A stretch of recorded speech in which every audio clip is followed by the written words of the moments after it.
Nous sommes dans le cadre de la formulation du plan d'action prioritaire 3, le troisième plan d'action prioritaire.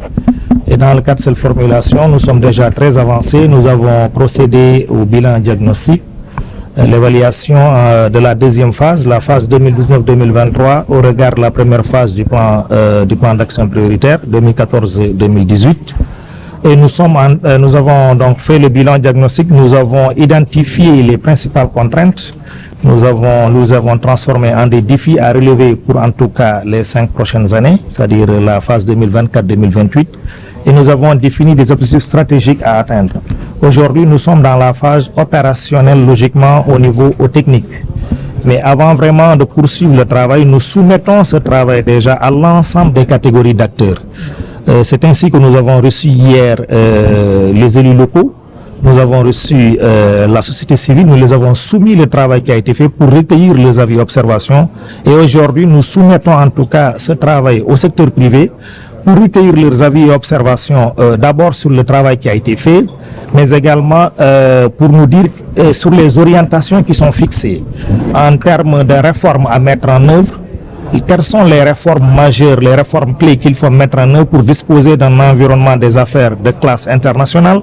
Ça, c'est fondamental pour en tout cas vraiment l'émergence économique de notre pays, pour la création des richesses, pour la création d'emplois. Quels sont les projets et programmes majeurs que le secteur privé compte porter et vraiment pour les 5 prochaines années?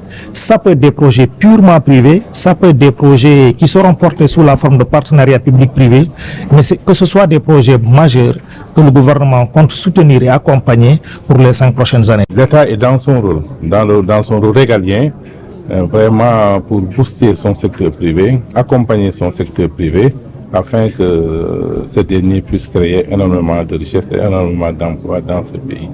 Tous les secteurs d'activité qui peuvent régir quand même un secteur privé attractif, je crois que sont dans le document qui nous a été soumis par le ministère de l'économie. Donc nous avons pris connaissance des propositions qui nous sont faites par le ministère de l'économie et puis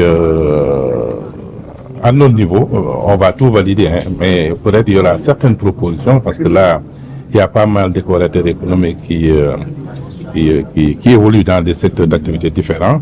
Et puis, et chaque secteur peut, dans sa spécificité, demander quand même un accompagnement que peut-être le ministère n'a pas pris en compte et que le ministère devrait, si les propositions tout à l'heure qui seront formulées par les acteurs économiques seront reçus par le ministère. On verra en ce moment les secteurs d'activité qui ont entre guillemets été oubliés et en ce moment le ministère quand même prendra en charge quand même ces oublis.